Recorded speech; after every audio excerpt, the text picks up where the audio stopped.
에게 증거를 해 주시는 거예요.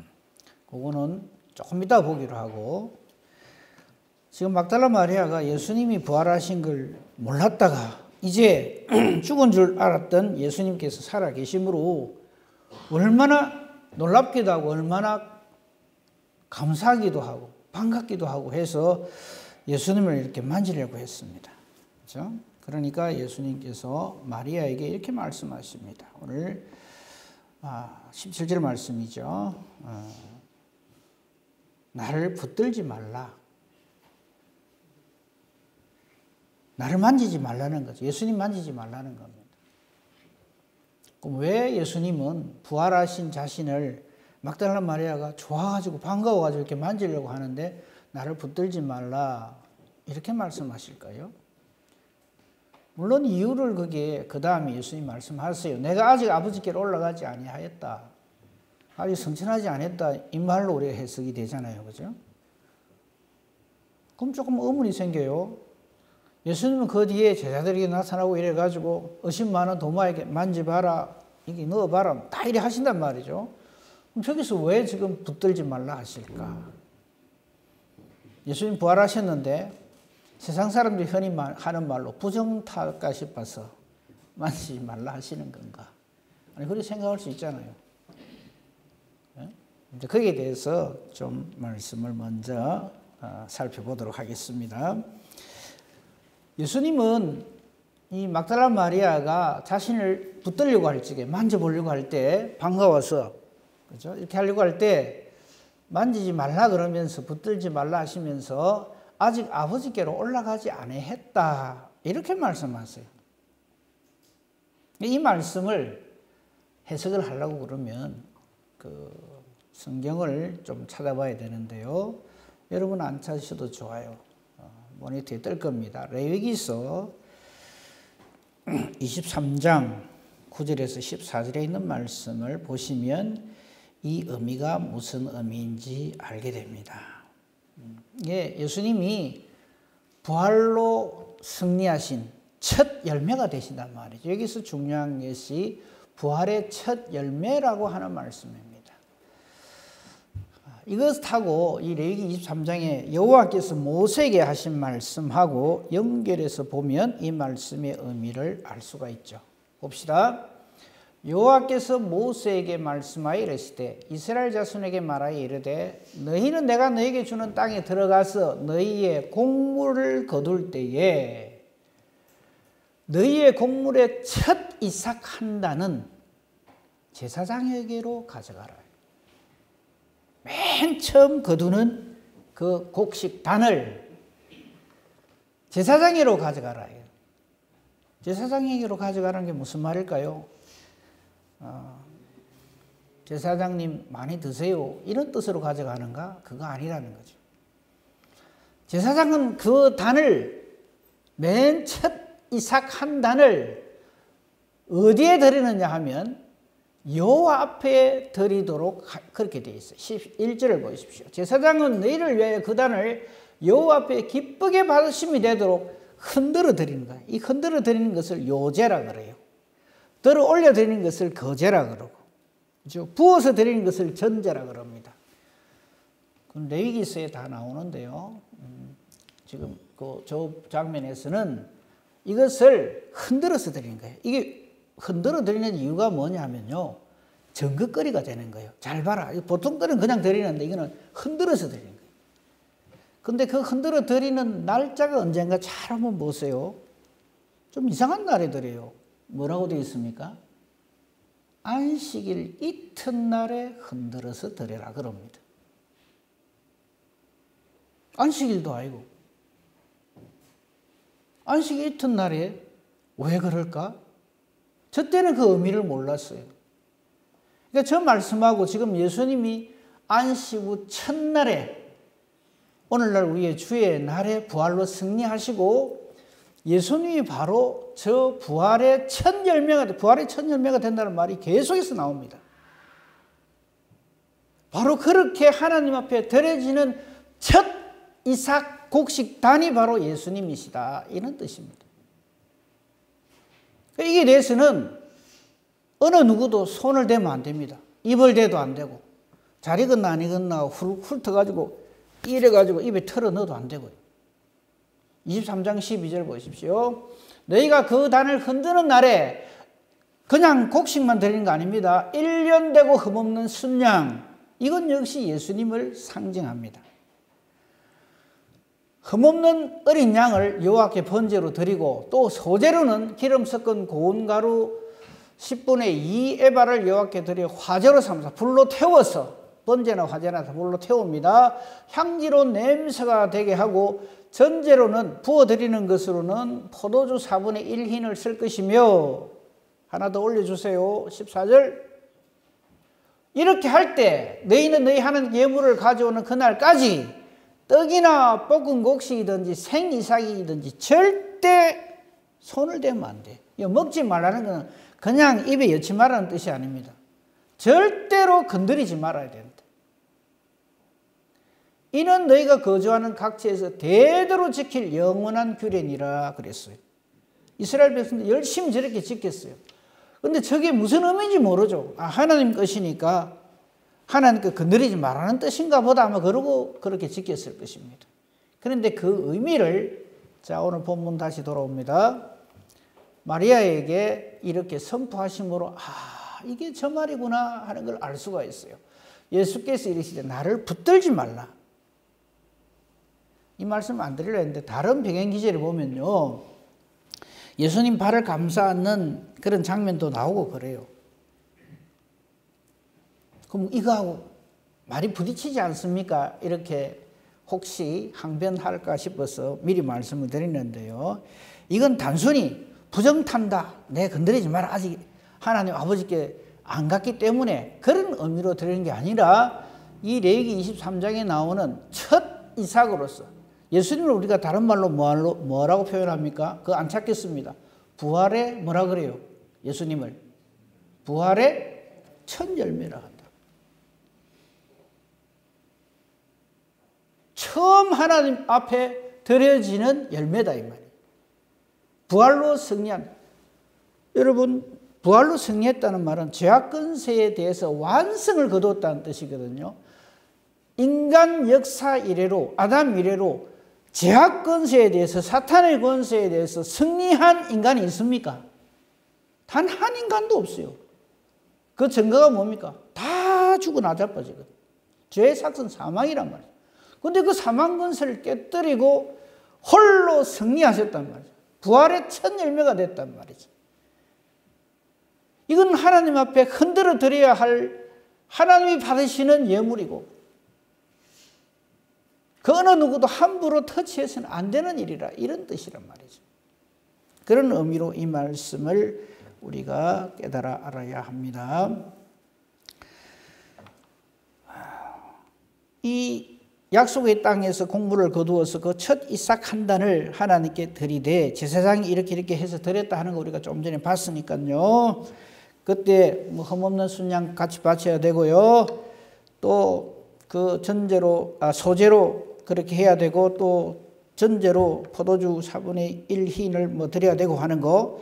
그런데 중요한 것은 하나님께 예물 드리는 그날까지 떡이든 볶은 곡식이든 간에 절대 생이삭이든 간에 먼저 그것을 먹는 자가 없도록 해라 하는 이 말씀이, 그 말씀을 전부 함축해서 바로 저 말씀, 나를 붙들지 말라, 내가 아직 아버지께로 올라가지 아니하였노라 하는 이 말씀 속에 담겨져 있다라고 우리는 이 말씀을 봐야 합니다.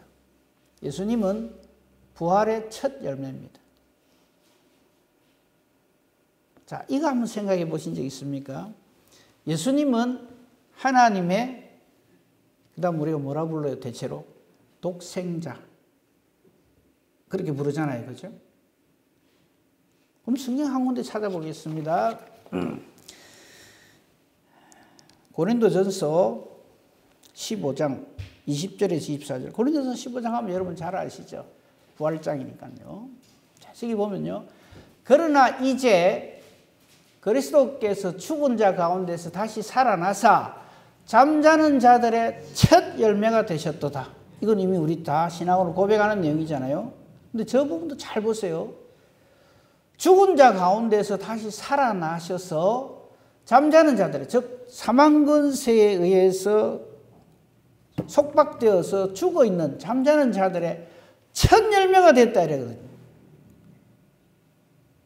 저게 무슨 의미냐면요, 유일한 열매가 되셨도다 하는 말하고는 차이가 있어요. 유일한 열매가 되셨다는 말은 그렇게 기록되어 있다면 예수님 말고는 아무도 부활을 못해. 무슨 말인지 이해가 됩니까? 그럼 첫 열매가 됐다는 말은 무슨 의미입니까? 둘째 열매, 셋째 열매 얼마든지 앞으로 있을 수 있다 이 말입니다. 그러니까 예수님의 부활의 능력은 혼자만 사망 권세하고 싸워서, 사탄의 권세하고 싸워서 혼자만 승리하고 우리는 다 깨진다 이 말이 아니고, 누구든지 그리스도 안에 있으면 뭐가 돼요? 새로운 피조물이 되어서 예수님의 부활의 은혜와 능력을 얼마든지 누리게 된다 이 말입니다. 이게 복음이에요. 그 이유를 21절에 기가 막히게 말씀은 증가합니다. 21절 보십시오. 사망이 한 사람으로 말미암아서 들어왔죠. 그 한 사람이 누굽니까? 아담. 그래서 여러분 그동안에 아담을 얼마나 원망했습니까? 그 할아버지가 왜 쉴 데 없이 그 불순종해가지고 그 한 사람으로 말미암아 사망이 우리에게 다 주어지게 되었습니다. 마찬가지로 죽은 자의 부활도 한 사람으로 말미암다. 뒤에 말하는 이 한 사람은 바로 우리 주 예수 그리스도를 의미합니다. 그 첫사람 아담이란 말 자체가 사람이란 뜻이에요. 거기에 대한 완전히 실패한 그 아담을 대신해서 둘째 아담으로 오셔서 완벽한 승리를 거두게 해주신 진짜 백의 아담이 바로 예수님이시다. 참 아담이시다. 참 사람이시다. 하나님이 원래 우리 사람을 창조하실 때 이렇게 되어라고 모델로 제시하신 분이 바로 우리 주 예수 그리스도시라고. 그런데 아담은 그건 실패했어. 22절. 이 21절 설명을 22절에 다시 보충해서 우리 못 알아들을까 싶어서. 아담 안에서 모든 사람이 죽는 것 같이 그리스도 안에서 모든 사람이 삶을 얻으리라. 할렐루야 아멘. 그래서 우리 예수 믿는 거예요. 예수님은 참 원수도 사랑해라 한다. 참 좋은 사상을 가르치셨네. 그분 삶이 참 청렴결백하고 참 괜찮은 분이야. 그래서 본받자가 아니라 저 약속의 말씀대로 예수님이 아니면 모든 사람이 계속 죽어요. 살 수가 없어요.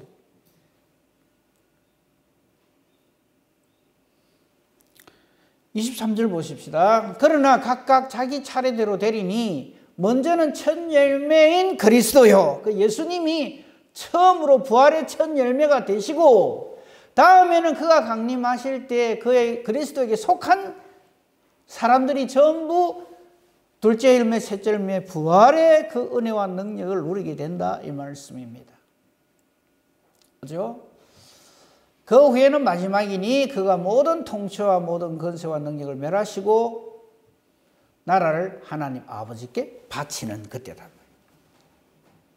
예수님이 첫 단이 되셔서 하나님 아버지께 드려지고 그 다음에 우리가 전부 하나님 앞에 드려진다 하는 것입니다.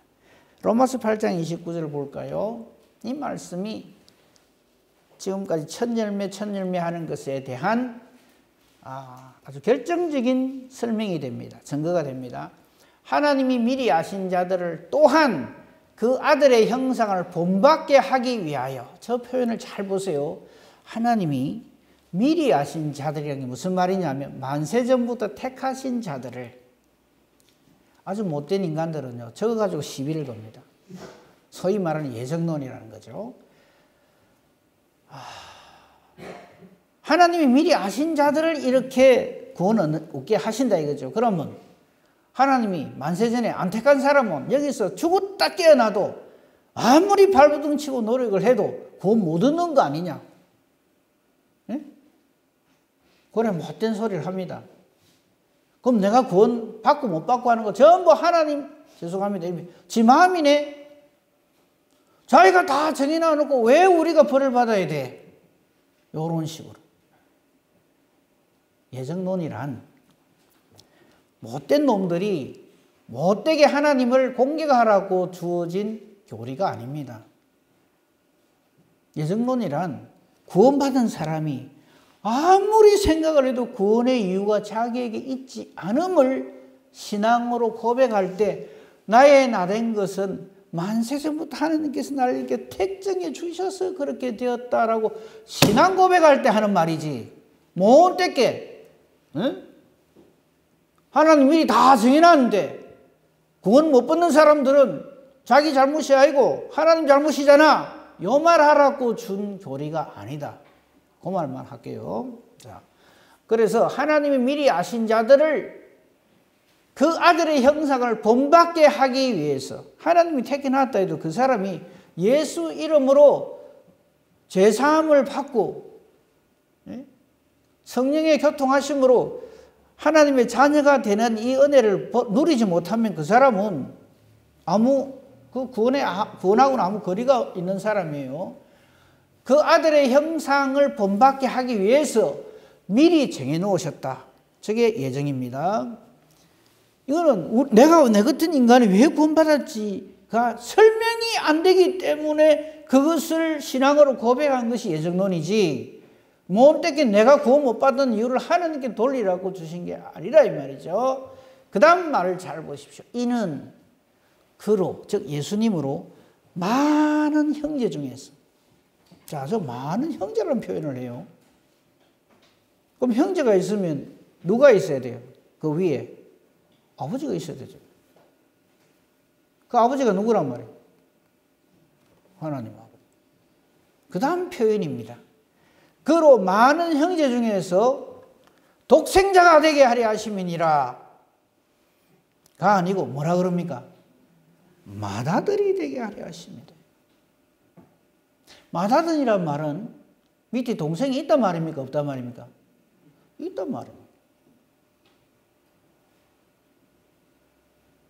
이해가 잘 안 됩니까? 야가 우리 집 큰아입니다. 그러면 그 밑에 작은아가 있다 소리잖아요. 지금 저렇게 딱 표현을 하는 거예요. 그로 많은 하나님의 자녀들 중에서 맏아들, 첫째, 첫 이삭, 아까 레위기 23장 또 안 갑니다. 그렇게 하기 위해서 예수님을 부활로 성립케 하셨다 이 말입니다. 그래서 예수님, 오늘 본문 다시 돌아옵니다. 예수님이 하신 말씀, 내가 아직까지 아버지께로 안 올라갔다. 그러니까 나를 건드리지 마라, 붙들리지 말아라. 내가 아직 아버지께로 올라가지 아니하였노라. 그러면서 마리아에게 숙제를 줍니다. 너 가서 제자들에게 이렇게 말을 해라 하면서 하는 말씀, 너는 내 형제들을 가서 이렇게 말을 해요. 지금 예수님께서 내가 내 아버지 곧 너희의 아버지 이랍니다. 무슨 뜻이에요 이게? 너희는 다 나의 형제들이다 이 말이에요. 내 형제라 그러니까 여기 우리 교회 여자 성도님들 훨씬 많은데 그럼 여자는 뭡니까? 이래 할까 싶어요. 근데 여기에는 함축적으로 다 포함이 되어 있는 거예요. 하나님 자녀라는 말이에요. 내 아버지 곧 너희 아버지, 내 하나님 곧 너희 하나님께로 올라간다고 전해라 이 말. 저 말씀 속에 모든 것이 완벽하게 완성되어졌다는 의미입니다. 이 부활 사건이 일어나기 전에 예수님께서 제자들에게 기도를 가르쳐 주신 적이 있죠. 그 기도 속에도 이미 저 의미가 담겨져 있어요. 너희는 이렇게 기도하라. 그러면서 뭐라 그러십니까? 하늘에 계신 나만의 아버지가 아니고 우리 아버지 이렇게 가르치십니다. 우리라는 말은 반드시 내가 포함되어야 돼요. 나와 너 같이 합쳐서 우리라 그러잖아요.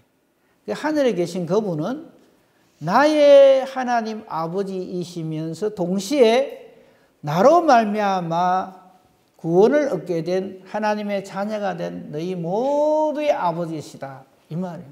그래서 하늘에 계신 우리 아버지 이렇게 기도를 가르쳐주시고 그 첫 기절에 모든 것이 다 담겨져 있어요. 근데 말로만 하늘에 계신 우리 아버지, 아버지라는 말 굉장히 많이 쓰시잖아요. 기도할 때도 아버지 근데 기도 막힐 때만 쓰는 단어가 되면 안 돼요. 기도 잘 생각이 안 나면 아버지 자꾸 이러지 마시고 진짜 그 의미가 뭔지를 알고 아버지라고 불러야 된다.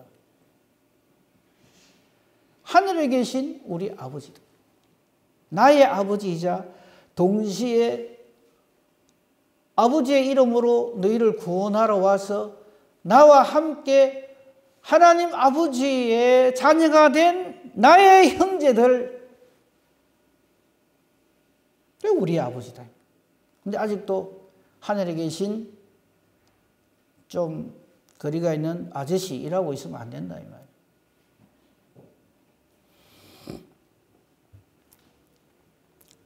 그렇죠? 말씀을 정리합니다.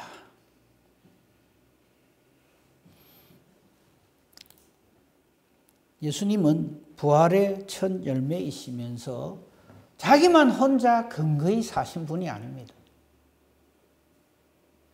그 옛날 이스라엘 백성들이 약속의 땅에 들어가서 맨 처음 이삭을 하나님 앞에 다 온전히 드리는 것처럼 우리 예수님이 바로 그 첫 단이 되심으로 하나님이 받으시는 온전한 첫 열매가 되심으로 예수 그리스도로 말미암아 우리 모두가 다 하나님의 자녀로 택함을 입은 모든 사람들이 바로 이 사망의 열매에서 사망의 그 구렁텅이에서 모두가 죽어 나자빠질 수밖에 없는 그 죄의 삭스로 살 수밖에 없는 우리들에게 부활의 첫 열매가 되어주시고 부활의 첫 이삭단이 되어주시고 하나님의 맏아들이 되어주신다. 우리가 예수를 믿는 이 의미가 바로 이것이다. 예수가 없는 사람이 예수를 믿는다는 것은 예수를 믿는 흉내를 내는 것이지 이 예수님으로 말미암아 하나님이 우리에게 주시고자 하는 것이 무엇인지를 모르는 사람이 되고 만다 하는 것이죠. 이 놀라운 은혜와 복을 예비하시고 우리를 하나님의 자녀의 자리로 인도해 주시는 분이 예수 그리스도시다.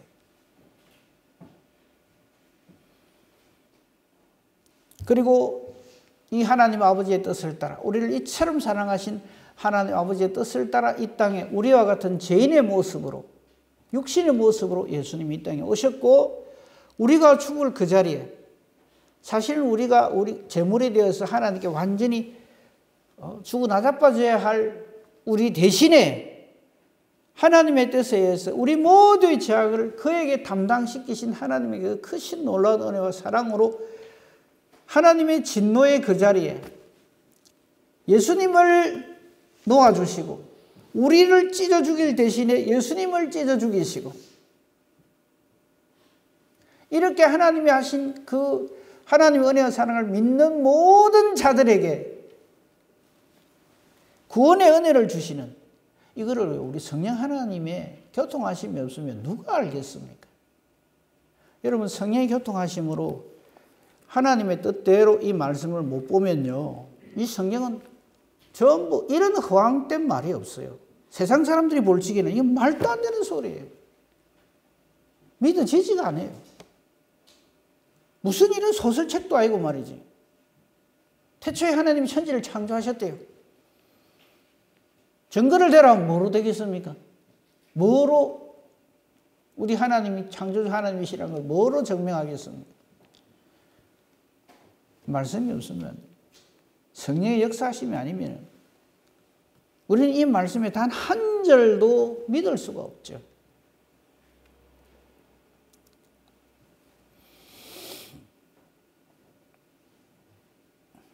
그래서 우리 예수님이 좋은 겁니다. 고린도후서 5장 17절 이건 제가 부탁을 안 했는데 띄워주세요. 너무나 잘 아는 말씀이죠.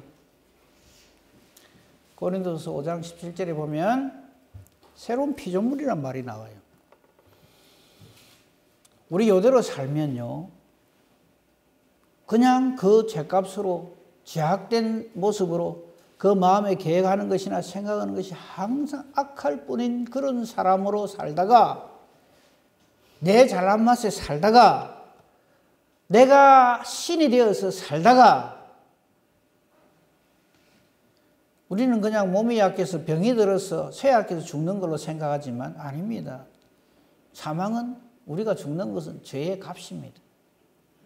너는 티끌이니 티끌로 돌아가라 하신 창조주 하나님의 말씀대로 우리는 그렇게 무의미하게 쓰러져 버리고 영원한 사망의 불못에 던져질 것입니다. 그런데 구원의 길을 딱 하나 주셨어요. 누구든지 그리스도 안에 있으면, 이러한 예수님이 하신 이 모든 일들을 그게 해당이 되게 되면 이 말입니다. 누구든지 그리스도 안에 있으면, 우리 주 예수 그리스도 이름으로 불림을 받아서 우리 주 예수 그리스도의 그 대속의 은혜를 누리게 되고, 부활로 승리하신 주님의 그 부활이 나의 부활이 되게 하는 이 엄청난 것이 전부 그리스도 안에 있으면 저기 다 들어가 있네요. 그래서 우리는 예수를 믿는 것이 최고의 은혜요 복이다. 딴 거 자꾸 기도하지 마세요. 저거만 돼 있으면 그 다음 거는 전부 하나님 손에. 왜? 하나님 손해라는 게, 그래도 목사님 우리가 기도해야 되고 뭐 해야 되지 않습니까? 너희가 악한 자라도 너 자식한테 얼마나 잘하나? 하나님 하신 말씀이에요. 제가 여러분에게 지금 던지는 말이 아니고, 아시죠? 너희가 악한 자라도 너희 자식한테 얼마나 좋게 해주려고 발버둥을 치느냐? 네 자식이 떡을 달라는데 돌 주는 놈이 있냐? 생선 달라는데 뱀 던져주는 부모가 있냐?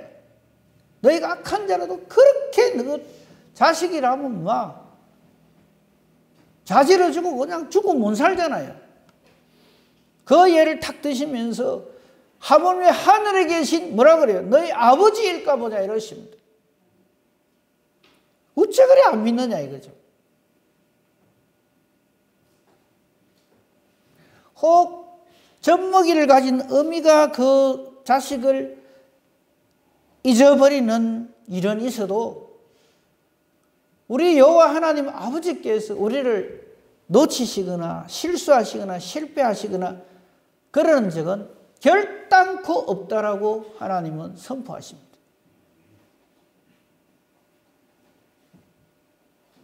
그 하나님을 아빠라고, 아버지라고 부를 수 있는 유일한 길은 그리스도 예수 안에 있는 겁니다.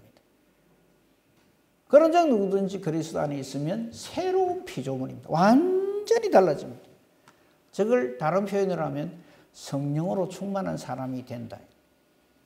이전 것은 지나가 육에 속한 사람이 아니다. 보라, 새 것이 되었다. 저게 예수입니다. 그 성령의 사람이 되면 성령의 열매를 맺고 사는 사람이 되지, 입술로는 주여 주여 하는데 세상 사람하고 똑같이 육에 속한 사람으로 살 수가 없게 된다 이 말이에요. 그러니까 내가 정말 예수의 사람이냐 아닌지, 내게 어떤 열매가 있는지를 스스로 보시면 됩니다. 내 입에서 어떤 말이 터져 나오는가 보시면 돼요. 원망과 불평과 시기, 질투, 시비,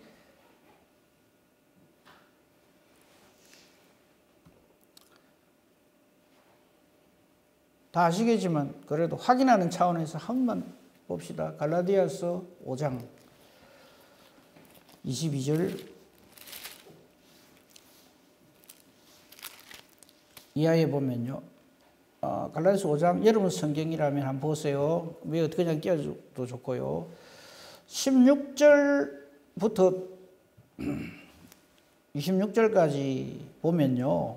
우리가 절대 핑계하지 못할 말씀이 쫙 기록되어 있어요. 아예 제목도 육체의 일과 성령의 열매 이렇게 되어 있고요. 16절 보십시다. 너희는 성령을 따라 행하라. 그리하면 육체의 욕심을 이루지 아니한다 그랬어요. 육체의 욕심, 육신의 정욕, 안목의 정욕, 이생의 자랑이 있잖아요. 그냥 보는 대로 다 가지고 싶고 그냥 너무 잘 되는 꼴을 못 보고 뭐. 예? 사촌이 어디 있습니까? 형제가 논을 사도 배가 아파 죽는 못된 인간인데. 왜 그러냐? 성령을 따라 행하지 않기 때문에. 나밖에 몰라요. 그 육체의 소욕을 가진 사람은, 육체의 욕심을 가진 사람은 성령을 거스릅니다. 성령을 부인합니다. 그래서 서로 대적하게 되어 있어요. 18절 보십시오. 쭉 놔두고 넘어갑시다. 19절, 육체의 일은 분명합니다. 음행, 더러운 것, 호색, 우상숭배, 주술, 원수 맺는 것, 분쟁, 시기, 분냄, 당 짓는 것, 분열함, 이단, 투기, 술 취함, 방탕, 그와 같은 것들. 하도 많아가 다 말을 못하고 그와 같은 것들인데 저 안에 안 들어가 있다고 나는 괜찮아 그러면 안 돼요. 성령의 열매를 맺지 않은 사람은 전부 저기에 해당되는 겁니다. 그러면 성령의 사람은 어떤 사람이냐? 22절입니다. 오직 성령의 열매는, 즉 성령이 함께하는 사람은요, 하나님을 사랑하고 형제를 사랑하는 게 흘러 넘칩니다. 만약에 우리 중에 아직도 저 인간은 나 딱 꼴 보기 싫어 하는 사람이 있으면 경고합니다. 당신 위험합니다. 그래도 미운 사람 할 수 있습니까? 예수님은 아예 대놓고 말합니다. 원수 사랑해라 너. 네 원수 사랑해라 안 그러면 네 죽어 이 말입니다.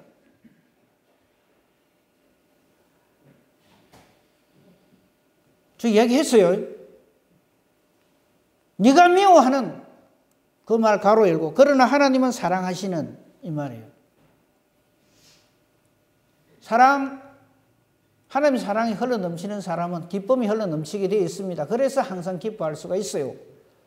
화평, 그런 사람이 가는 데마다 화평이 평강이 넘치지.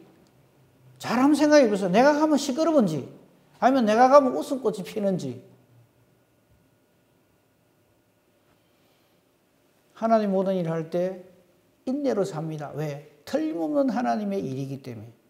내가 어떤 환난과 핍박이 오더라도 그것 때문에 못하겠다 소리 절대 안 합니다. 자비합니다. 이웃에 대해서 긍휼을 베풉니다. 착합니다. 천사와 같아요. 거룩합니다. 그리고 모든 일을 얼마나 충성스럽게 열심히 여름 타작마당에 얼음 냉수 같은 그런 사람으로 주의 일을 한단 말입니다. 하기 싫어갖고 툴툴거리면서 입이 만발이나 나와가지고 그냥 무슨 당분이 이리 자주 돌아오나 그러면서 일하는 게 아니고 좋아서 어쩔 줄 모르면서 주의 일을 한단 말이에요.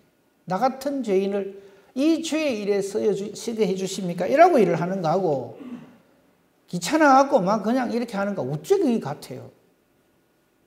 충성스럽게 주의를 합니다. 온유합니다.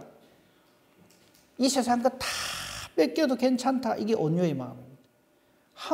하나님 한 분만으로 저는 만족합니다. 저게 온유입니다. 다른 말로 하면 여유라고도 할 수 있어요. 다 뺏겨도 괜찮아요. 주님만 계시면. 성령의 사람이 그래 된단 말이에요. 저래 변한단 말이에요.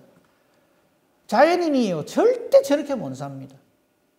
근데 예수님을 만나면 성령으로 충만하면 그렇게 된다. 성령의 열매가 맺어진다. 성령이 우리로 하여금 저런 일을 하게 한다면 절제라는 것은 잘 참는다, 컨트롤 잘한다 그런 의미지만 정확한 의미는 겸손입니다.